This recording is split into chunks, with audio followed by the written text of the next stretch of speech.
"You already know," he began, "that there exists in the universe a perennial force, which the sorcerers of ancient Mexico called the Dark Sea of Awareness. While they were at the maximum of their perceiving power, they saw something that made them shake in their pantalones, if they were wearing any. They saw that the Dark Sea of Awareness is responsible not only for the awareness of organisms, but also for the awareness of entities that don't have an organism. The old shamans discovered that the entire universe is composed of twin forces," he began, "forces that are at the same time opposed and complementary to each other. It is inescapable that our world is a twin world. Its opposite and complementary world is one populated by beings that have awareness, but not an organism. For this reason, the old shamans called them inorganic beings." "And where is this world, Don Juan?" I asked, munching unconsciously on a piece of dried apricot. "Here, where you and I are sitting," he replied matter-of-factly, but laughing outright at my nervousness. "I told you that it's our twin world, so it's intimately related to us. The sorcerers of ancient Mexico didn't think like you do in terms of space and time. They thought exclusively in terms of awareness. Two types of awareness coexist without ever impinging on each other, because each type is entirely different from the other. The old shamans faced this problem of coexistence without concerning themselves with time and space. They reasoned that the degree of awareness of organic beings and the degree of awareness of inorganic beings were so different that both could coexist with the most minimal interference. "Can we perceive these inorganic beings, Don Juan?" I asked. "We certainly can," he replied. "Sorcerers do it at will. Average people do it, but they don't realize that they're doing it because they are not conscious of the existence of a twin world.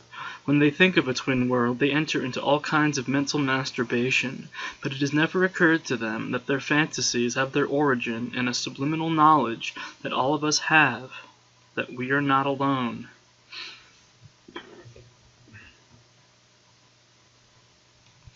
"The difficulty with your facing things in terms of time and space," he continued, "is that you only notice if something has landed in the space and time at your disposal, which is very limited. Sorcerers, on the other hand, have a vast field on which they can notice if something extraneous has landed. Lots of entities from the universe at large, entities that possess awareness but not an organism, land in the field of awareness of our world or the field of awareness of its twin world, without an average human being ever noticing them. The entities that land on our field of awareness or the field of awareness of our twin world belong to other worlds that exist beside our world and its twin. The universe at large is crammed to the brim with worlds of awareness, organic and inorganic."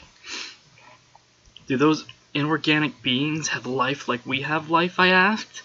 "If you think that life is to be aware, then they do have life," he said. "I suppose it would be accurate to say that if life can be measured by the intensity, the sharpness, the duration of that awareness, I can sincerely say that they are more alive than you and I. Do those inorganic beings die, Don Juan?" I asked. Don Juan chuckled for a moment before he answered. "If you call death the termination of awareness, yes, they die. Their awareness ends. Their death is rather like the death of a human being, and at the same time it isn't, because the death of a human being has a hidden option. It is something like a clause in a legal document, a clause that is written in tiny letters that you can barely see. You have to use a magnifying glass to read it, and yet it's the most important clause of the document." "What's the hidden option, Don Juan?" "Death's hidden option is exclusively for sorcerers. They are the only ones who have, to my knowledge, read the fine print. For them, the option is pertinent and functional. For average human beings, death means the termination of their awareness, the end of their organisms. For the inorganic beings, death means the same, the end of their awareness. In both cases, the impact of death is the act of being sucked into the dark sea of awareness. Their individual awareness, loaded with their life experiences, breaks its boundaries, and awareness's energy spills out into the dark sea of awareness. For a sorcerer, death is a unifying factor. Instead of disintegrating the organism, as is ordinarily the case, death unifies it. For sorcerers, death is an act of unification that employs every bit of their energy. You are thinking of death as a corpse in front of you, a body on which decay has settled. For sorcerers, when the act of unification takes place, there is no corpse, there is no decay. Their bodies in their entirety have been turned into energy possessing awareness that is not fragmented. The boundaries that are set up by the organism, boundaries which are broken down by death, are still functioning in the case of sorcerers, although they are no longer visible to the naked eye. I know that you are dying to ask me, he continued with a broad smile, if whatever I'm describing is the soul that goes to heaven or hell. No, it is not the soul. What happens to sorcerers when they pick up that hidden option of death is that they turn into inorganic beings, very specialized, high-speed inorganic beings. Beings capable of stupendous maneuvers of perception. Sorcerers enter then into what the shamans of ancient Mexico called their definitive journey. Infinity becomes their realm of action. The old sorcerers believed that the awareness of this type of inorganic being would last as long as the earth is alive. The earth is their matrix. As long as it prevails, their awareness continues.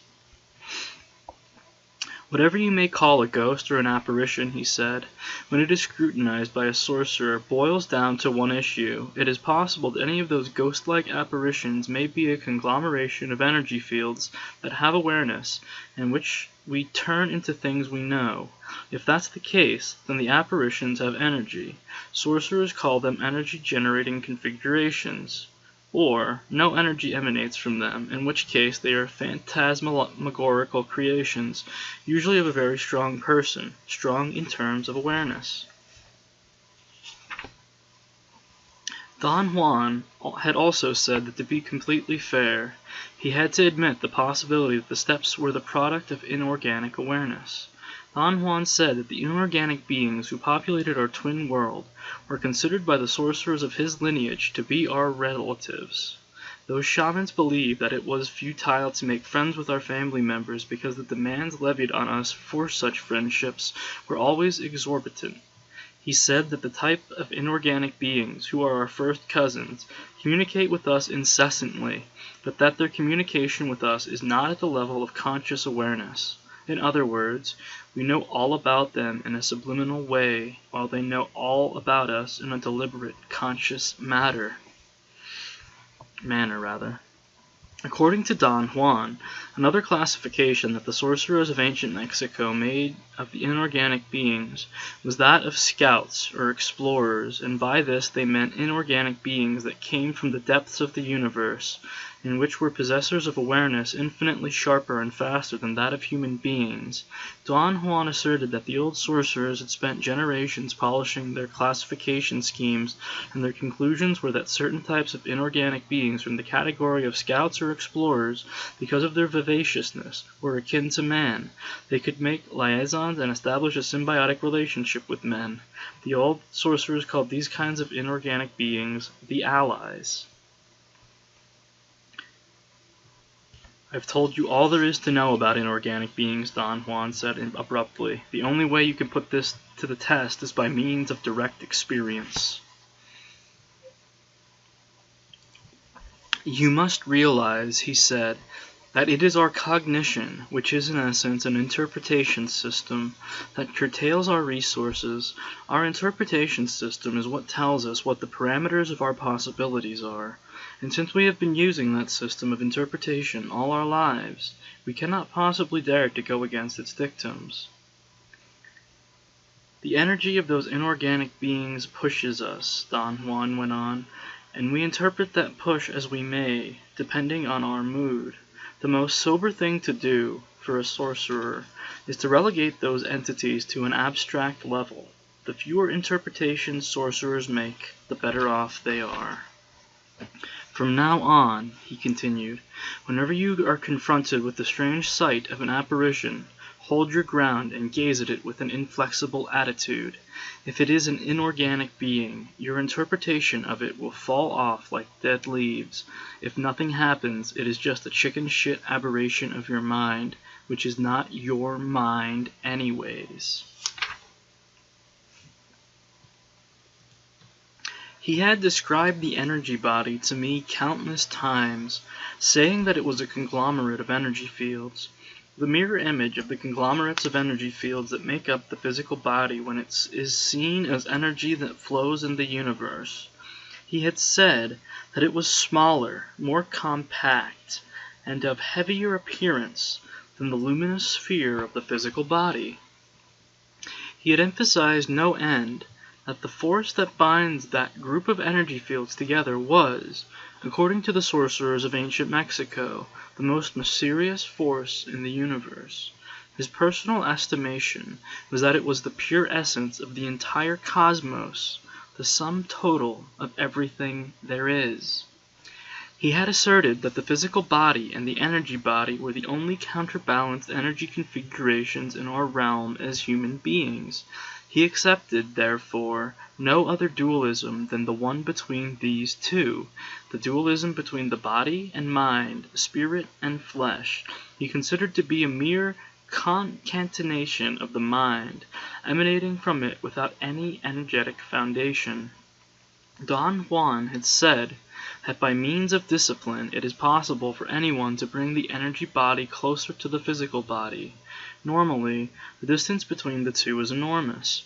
Once the energy body is within a certain range, which varies for each of us, individually, anyone, through discipline, can forge it into the exact replica of their physical body, that is to say, a three-dimensional, solid being.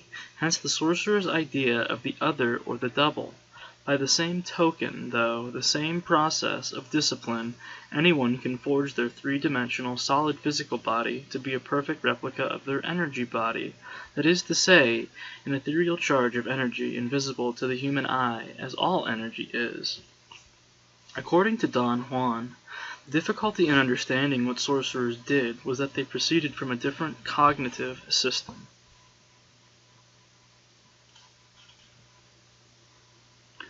There are scores of outside forces controlling you at this moment, Don Juan replied. The control that I am referring to is something outside the domain of language. It is your control, and at the same time it is not. It cannot be classified, but it can certainly be experienced, and above all, it can certainly be manipulated. Remember this, it can be manipulated, to your total advantage, of course, which again is not your advantage, but the energy body's advantage. However, the energy body is you, so we could go on forever like dogs biting their own tails trying to describe this. Language is inadequate. All these experiences are beyond syntax. Darkness had descended very quickly, and the foliage of the trees that had been glowing green a little while before was now very dark and heavy.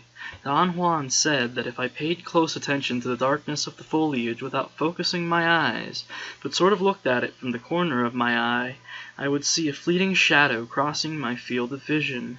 This is the appropriate time of day for doing what I am asking you to do, he said. It takes a moment to engage the necessary attention in you to do it. Don't stop until you catch that fleeting black shadow. I did see some strange fleeting black shadow projected on the foliage of the trees. It was either one shadow going back and forth or various fleeting shadows moving from left to right or right to left or straight up in the air. They looked like fat black fish to me. Enormous fish. It was as if gigantic swordfish were flying in the air. I was engrossed in the sight. Then finally, it scared me. It became too dark to see the foliage, yet I could still see the fleeting black shadows. "What is it, Don Juan?" I asked. "I see fleeting black shadows all over the place." "Ah, that's the universe at large," he said. "Incommensurable, non-linear, outside the realm of syntax. The sorcerers of ancient Mexico were the first ones to see those fleeting black shadows, so they followed them around. They saw them as you're seeing them, and they saw them as energy that flows in the universe, and they did discover something transcendental." He stopped talking and looked at me. His pauses were perfectly placed. He always stopped talking when I was hanging by a thread. "What did they discover, Don Juan?" I asked. "They discovered that we have a companion for life," he said, as clearly as he could. "We have a predator that came from the depths of the cosmos and took over the rule of our lives. Human beings are its prisoners. The predator is our lord and master. It has rendered us docile, helpless. If we want to protest, it suppresses our protest. If we want to act independently, it demands that we don't do so." It was very dark around us, and that seemed to curtail any expression on my part. If it had been daylight, I would have laughed my head off in the dark. I felt quite inhibited. "It's pitch black around us," Don Juan said, "but if you look out of the corner of your eye, you will still see fleeting black shadows jumping all around you." He was right. I could still see them. Their movement made me dizzy. Don Juan turned on the light, and that seemed to dissipate everything. "You have arrived, by your effort alone, to what the shamans of ancient Mexico called the topic of topics," Don Juan said.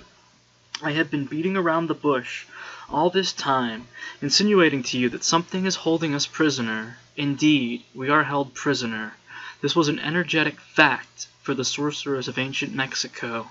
"Why has the predator taken over in the fashion that you're describing, Don Juan?" I asked. "There must be a logical explanation."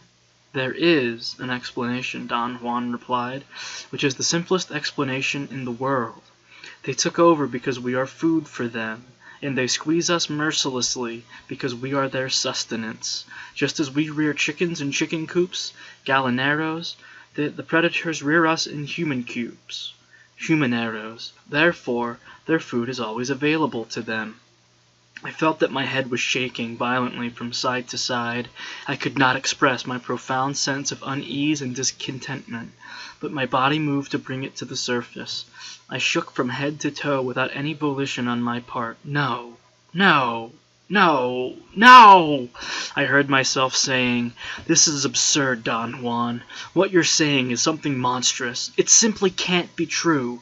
For sorcerers or for average men, or for anyone." "Why not?" Don Juan asked calmly. "Why not?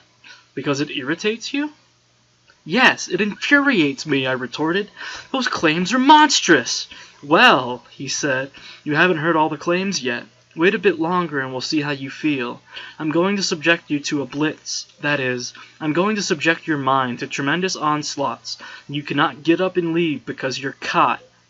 Not because I'm holding you prisoner, but because something in you will prevent you from leaving, while another part of you is going to go truthfully berserk. So brace yourself." There was something in me which was, I felt, a glutton for punishment. He was right. I wouldn't have left the house for the world, and yet I didn't like one bit the inanities he was spouting. "I want to appeal to your analytical mind," Don Juan said.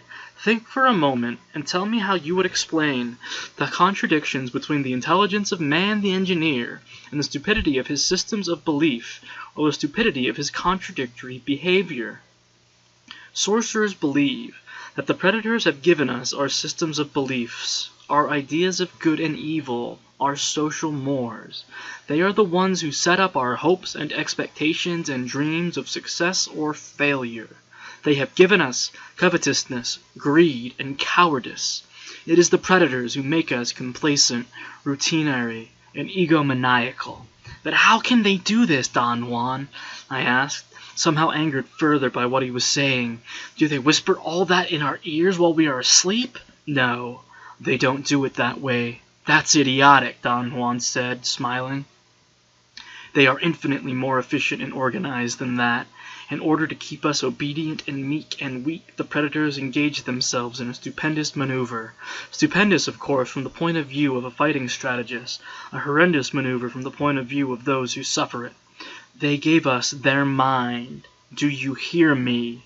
The predators gave us their mind, which becomes our mind. The predator's mind is baroque, contradictory, morose, filled with the fear of being discovered any minute now. I know that even though you have never suffered hunger," he went on, "you have food anxiety, which is none other than the anxiety of the predator who fears that at any moment now its maneuver is going to be uncovered, and food is going to be denied. Through the mind, which after all is their mind, the predators inject into the lives of human beings whatever is convenient for them, and they ensure, in this manner, a degree of security to act as a buffer against their fear." "It's not that I can't accept all this at face value, Don Juan," I said. "I could, but there's something so odious about it all, about that it actually repels me. It forces me to take a contradictory stand. If it's true that they eat us, how do they do it?" Don Juan had a broad smile on his face. He was as pleased as punched. He explained that sorcerers see infant human beings as strange luminous balls of energy, covered from the top to the bottom with a glowing coat, something like a plastic cover that is adjusted tightly over their cocoon of energy. He said that that glowing coat of awareness was what the predators consumed, and that when a human being reached adulthood, all that was left of that glowing coat of awareness was a narrow fringe that went from the ground to the top of their toes. That fringe permitted mankind to continue living, but only barely. As if I had been in a dream, I heard Don Juan Matisse explaining that, to his knowledge, man was the only species that had the glowing coat of awareness outside that luminous cocoon. Therefore, he became easy prey for an awareness of a different order, such as the heavy awareness of the predator. He then made the most damaging statement he made so far. He said that this narrow fringe of awareness was the epicenter of self-reflection, where man was irredeemably caught. By playing on our self-reflection, which is the only point of awareness left to us, the predators create flares of awareness that they proceed to consume in a ruthless predatory fashion. They give us inane problems that force those flares of awareness to rise, and in this manner they keep us alive in order for them to be fed with the energetic flare of our pseudo-concerns. There must have been something to what Don Juan was saying which was so devastating to me that at that point I actually got sick to my stomach. After a moment's pause, long enough for me to recover, I asked Don Juan, "But why is it that the sorcerers of ancient Mexico, and all sorcerers today, although they see the predators, don't do anything about it?" "There's nothing that you and I can do about it," Don Juan said in a grave, sad voice. "All we can do is discipline ourselves to that point where they will not touch us. How can you ask your fellow men to go through those rigors of discipline? They'll laugh and make fun of you, and the more aggressive ones will beat the shit out of you, and not so much because they don't believe you. Down in the depths of every human being, there's an ancestral, visceral knowledge about the predator's existence." My analytical mind swung back and forth like a yo-yo. It left me and came back, and left me and came back again. Whatever Don Juan was proposing was preposterous, incredible. At the same time, it was the most reasonable thing, so simple. It explained every kind of human contradiction I could think of. But how could one have taken all this seriously? Don Juan was pushing me into the path of an avalanche that would take me down forever. I felt another wave of a threatening sensation. The wave didn't stem from me, yet it was attached to me. Don Juan was doing something to me, mysteriously positive and terribly negative at the same time. I sensed it as an attempt to cut a thin film that seemed to be glued to me. His eyes were fixed on mine in an unblinking stare. He moved his eyes away and began to talk without looking at me anymore. "Whenever doubt plagues you to a dangerous point," he said, "do something pragmatic about it. Turn off the light, pierce the darkness, find out what you can see." He got up to turn off the lights. I stopped him. "No, no, Don Juan," I said. "Don't turn off the lights. I'm doing okay." What I felt then was a most unusual, for me, fear of the darkness. The mere thought of it made me pant.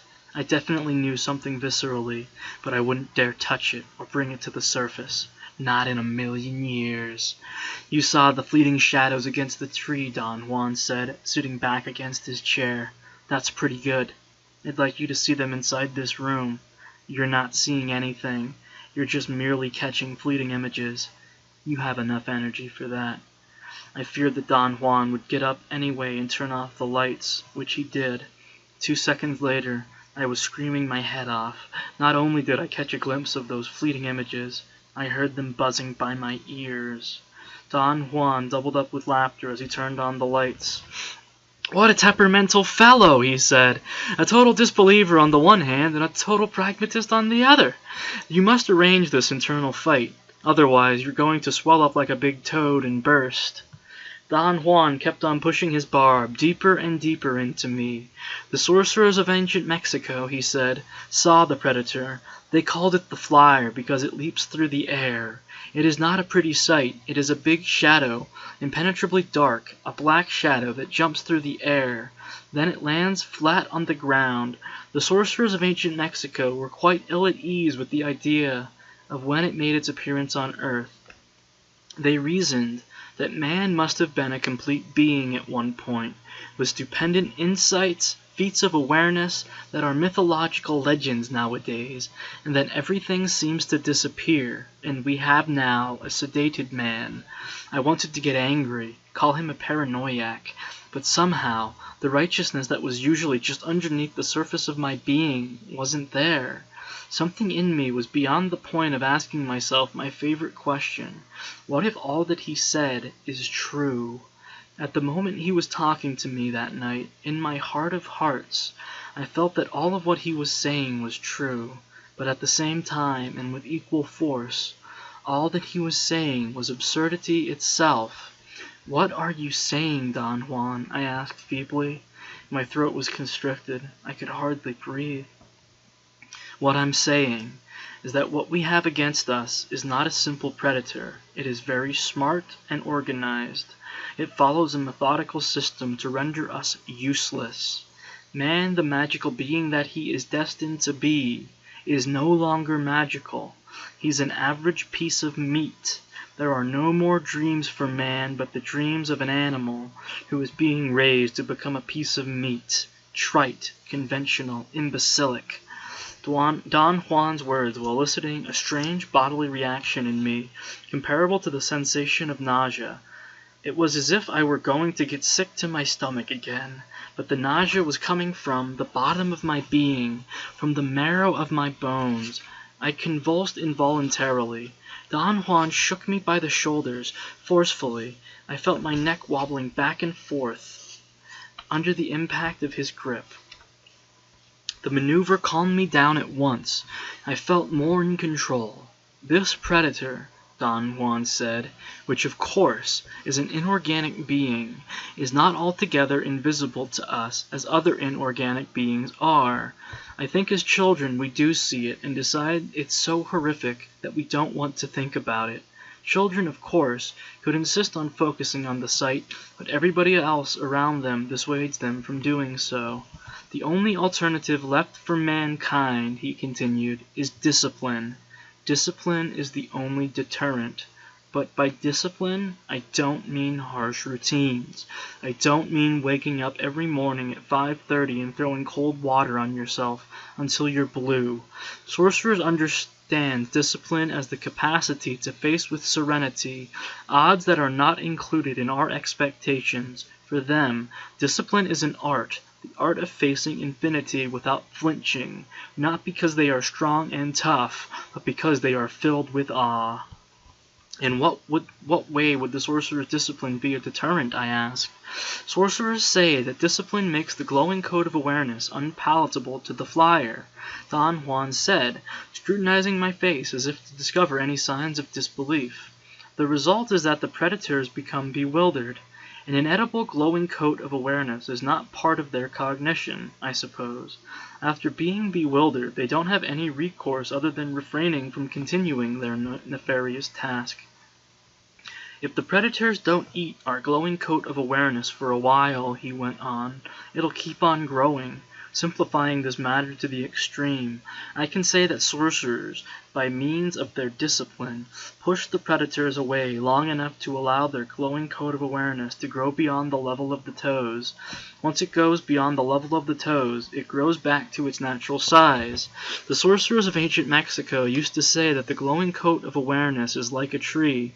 If it is not pruned, it grows to its natural size and volume.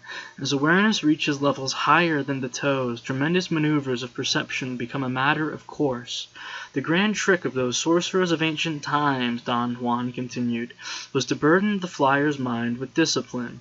They found out that if they taxed the flyer's mind with inner silence, the foreign installation would flee, giving to any one of the practitioners involved in the maneuver the total certainty of the mind's foreign origin.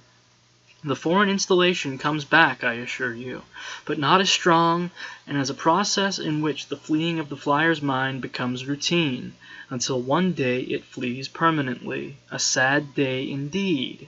That's the day when you have to rely on your own devices, which are nearly zero. There's no one to tell you what to do. There's no mind of foreign origin to dictate the imbecilities you're accustomed to.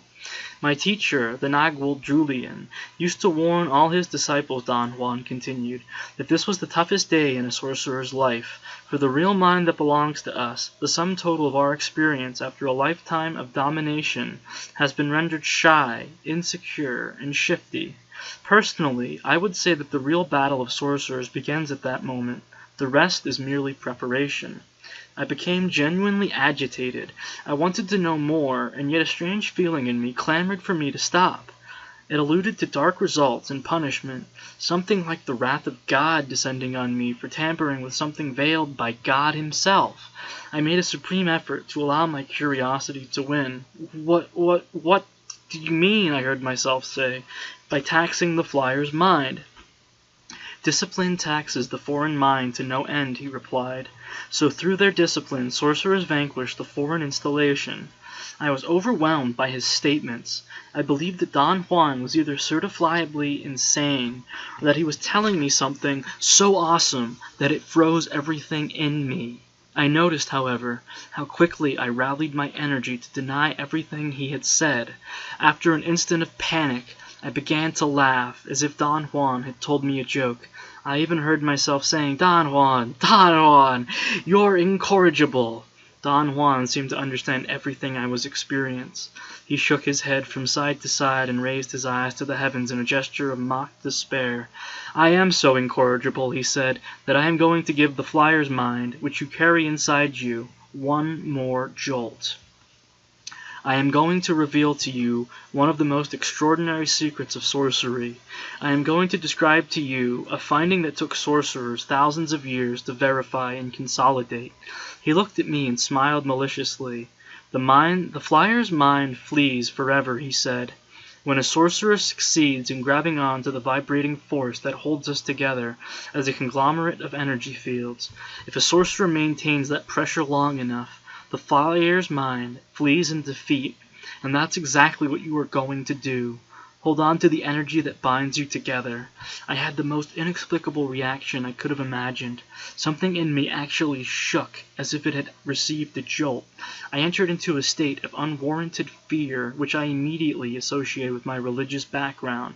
Don Juan looked at me from head to toe. You are fearing the wrath of God, aren't you? He said. Rest assured, that's not your fear. It's the flyer's fear, because it knows that you will do exactly as I'm telling you. His words did not calm me at all. I felt worse. I was actually convulsing involuntarily, and I had no means to stop it. Don't worry, Don Juan said calmly. I know for a fact that those attacks wear off very quickly. The flyer's mind has no concentration whatsoever. After a moment, everything stopped. As Don Juan had predicted, to say again that I was bewildered is a euphemism. This was the first time ever, with Don Juan or alone, in my life, that I didn't know whether I was coming or going. I wanted to get out of the chair and walk around, but I was deathly afraid. I was filled with rational assertions, and at the same time I was filled with an infantile fear. I began to breathe deeply as a cold perspiration covered my entire body. I had somehow unleashed on myself a most god-awful sight. Black, fleeting shadows jumped all around me, wherever I turned. I closed my eyes and rested my head on the arms of the stuffed chair. "I don't know which way to turn, Don Juan," I said.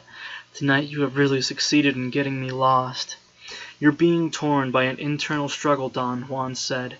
"Down in the depths of you, you know that you are incapable of refusing the agreement that an indispensable part of you, your glowing code of awareness, is going to serve as an incomprehensible source of nourishment to, naturally, incomprehensible entities, and another part of you will stand against this situation with all its mights. The sorcerer's revolution," he continued, "is that they refuse to honor agreements in which they did not participate. Nobody ever asked me if I would consent to be eaten by beings of a different kind of awareness. My parents just brought me into this world to be food like themselves, and that's the end of the story." Don Juan stood up from his chair and stretched his arms and legs. "We have been sitting here for hours. It's time to go into the house. I'm gonna eat. Do you want to eat with me?" I declined. My stomach was in an uproar. "I think you'd better go to sleep," he said. "The Blitz has devastated you." I didn't need any further coaxing. I collapsed onto my bed and fell asleep like the dead. At home, as time went by, the idea of the flyers became one of the main fixations of my life. I got to the point where I felt that Don Juan was absolutely right about them. No matter how hard I tried, I couldn't discard his logic. The more I thought about it, and the more I talked to and absorbed myself in my fellow man, the more intense the conviction that something was rendering us incapable of any activity or any interaction or any thought that didn't have the self as its focal point. My concern, as well as the concern of everyone I knew or talked to, was the self, since I couldn't find any explanation for such universal homogeneity. I believed that Don Juan's line of thought was the most appropriate way of elucidating the phenomenon. I went as deeply as I could into reading about the myths and legends. In reading, I experienced something that I had never felt before. Each of the books I read was an interpretation of myths and legends. In each one of those books, a homogeneous mind was palpable. The styles differed, but the drive behind the words was homogeneously the same. Even though the theme was something as abstract as myths and legends, the authors always managed to insert statements about themselves. The homogeneous drive behind every one of these books was not the stated theme of the book. Instead, it was self-service. I had never felt this before. I attributed my reaction to Don Juan's influence. The unavoidable question that I posed to myself was, is he influencing me to see this? Or is there really a foreign mind dictating everything we do? I lapsed, perforce, into denial again, and I went insanely from denial to acceptance to denial. Something in me knew that whatever Don Juan was driving at was an energetic fact, but something equally important in me knew that all of it was guff. The end result of my internal struggle was a sense of foreboding, the sense of something imminently dangerous coming at me. I made extensive anthropological inquiries into the subject of the flyers in other cultures, but I couldn't find any references to them anywhere. Don Juan seemed to be the only source of information about this matter. The next time I saw him, I instantly jumped to talk about the flyers. "I have tried my best to be rational about this subject matter," I said, "but I can't. There are moments when I fully agree with you about the predators. Focus your attention on the fleeting shadows that you actually see," Don Juan said with a smile. I told Don Juan that those fleeting shadows were going to be the end of my rational life. I saw them everywhere. Since I had left his house, I was incapable of going to sleep in the dark. To sleep with the lights on did not bother me at all. The moment I turned the lights off, however, everything around me began to jump. I never saw complete figures or shapes. All I saw were fleeting black shadows. "The flyer's mind has not left you," Don Juan said. "It has been seriously injured. It's trying its best to rearrange its relationship with you, but something in you is severed forever. The flyer knows that. The real danger is that the flyer's mind may win by getting you tired and forcing you to quit by playing the contradiction between what it says and what I say.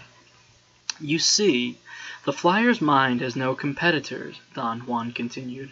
When it proposes something, it agrees with its own proposition, and it makes you believe that you've done something of worth. The flyer's mind will say to you that whatever Don Juan Matisse is telling you is pure nonsense, and then the same mind will agree with its own proposition. Yes, of course, it is nonsense, you will say. That's the way they overcome us. The flyers are an essential part of the universe, he went on, and they must be taken as what they really are. Awesome, monstrous. They are the means by which the universe tests us. We are energetic probes created by the universe, he continued, as if he were oblivious to my presence. And it's because we are possessors of energy that has awareness that we are the means by which the universe becomes aware of itself. The flyers are the implacable challengers. They cannot be taken as anything else. If we succeed in doing that, the universe allows us to continue. I wanted Don Juan to say more, but he said only, "The blitz ended the last time you were here. There's only so much you could say about the flyers. It's time for another kind of maneuver." I couldn't sleep that night. I fell into a light sleep in the early hours of the morning until Don Juan dragged me out of my bed and took me for a hike in the mountains. Where he lived, the configuration of the land was very different from that of the Sonorian desert, but he told me not to indulge in comparison, that after walking for a quarter of a mile, every place in the world was just the same.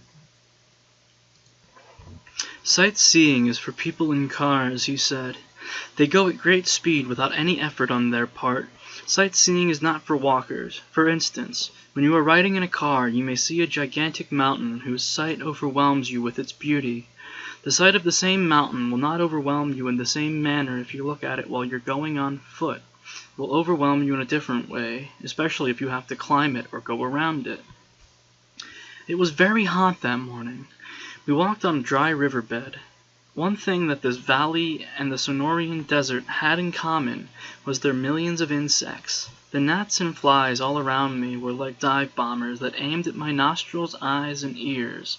Don Juan told me not to pay attention to their buzzing.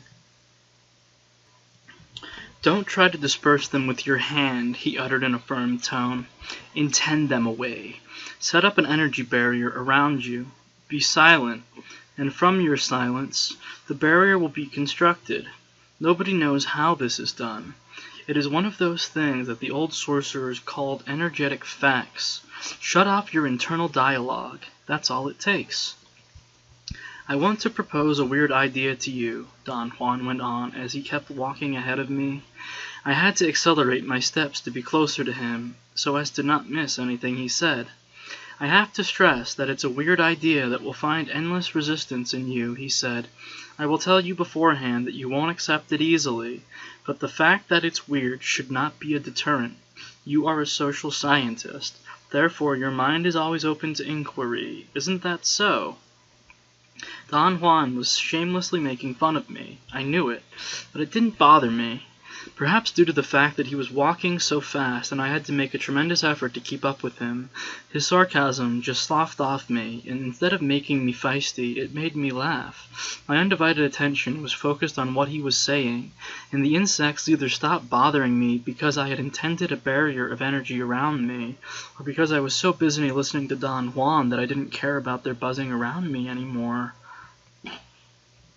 "The weird idea," he said slowly, measuring the effect of his words, "is that every human being on this earth seems to have exactly the same reactions, the same thoughts, the same feelings. They seem to respond in more or less the same way to the same stimuli.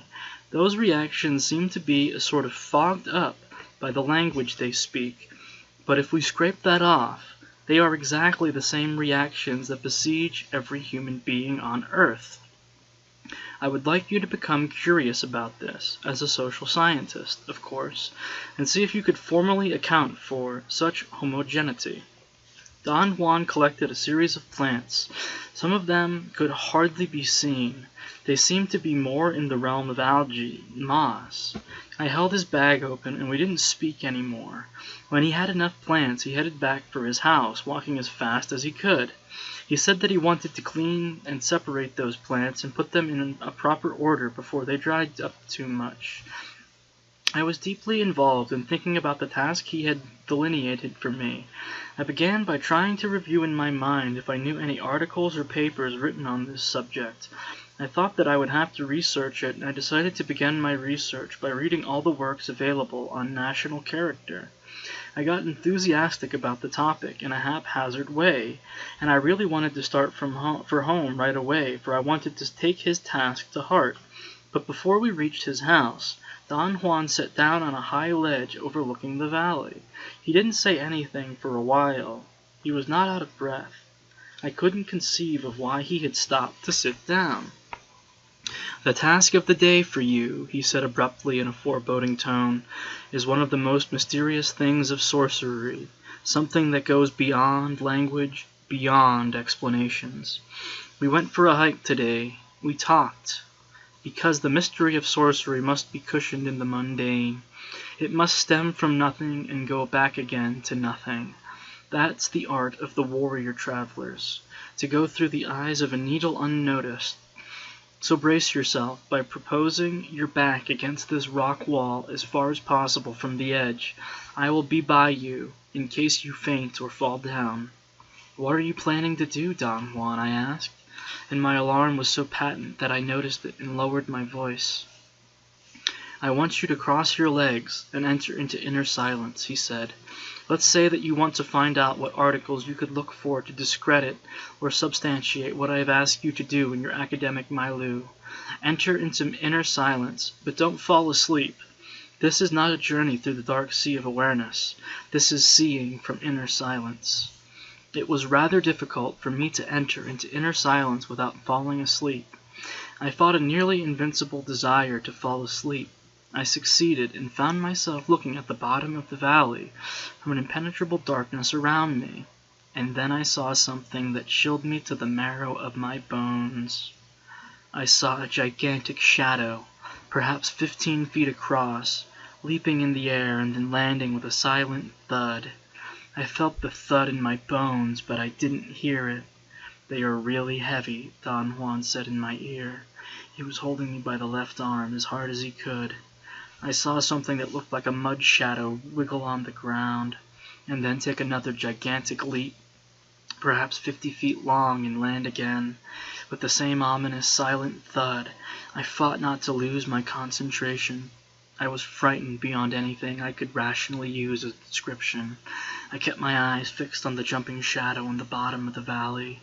Then I heard a most peculiar buzzing, a mixture of the sound of flapping wings and the buzzing of a radio whose dial has not quite picked up the frequency of a radio station, and the thud that followed was something unforgettable. It shook Don Juan and me to the core. A gigantic black mud shadow had just landed by our feet. "Don't be frightened," Don Juan said imperiously. "Keep your inner silence, and it will move away." I was shivering from head to toe. I had the clear knowledge that if I didn't keep my inner silence alive, the mud shadow would cover me up like a blanket and suffocate me. Without losing the darkness around me, I screamed at the top of my voice. Never had I been so angry, so utterly frustrated. The mud shadow took another leap, clearly to the bottom of the valley. I kept on screaming, shaking my legs. I wanted to shake off whatever might come to eat me. My state of nervousness was so intense that I lost track of time. Perhaps I fainted. When I came to my senses, I was lying in my bed in Don Juan's house. There was a towel, soaked in icy cold water, wrapped around my forehead. I was burning with fever. One of Don Juan's female cohorts rubbed my back, chest, and forehead with rubbing alcohol, but this did not relieve me. The heat I was experiencing came from within myself. It was wrath and impotence that generated it. Don Juan laughed as if what was happening to me was the funniest thing in the world. Peals of laughter came out of him in an endless barrage. "I would never have thought that you would take seeing a flyer so much to heart," he said. He took me by the hand and led me to the back of his house, where he dunked me in a huge tub of water, fully clothed, shoes, watch, everything. "My watch! My watch!" I screamed. Don Juan twisted with laughter. "You shouldn't wear a watch when you come to see me," he said. "Now you've fouled up your watch." I took off my watch and put it by the side of the tub. I remembered that it was waterproof and that nothing would happen to it. Being dunked in the tub helped me enormously. When Don Juan pulled me out of the freezing water, I had gained a degree of control. "That sight is preposterous," I kept on repeating, unable to say anything else. The predator Don Juan had described was not something benevolent. It was enormously heavy, gross, indifferent.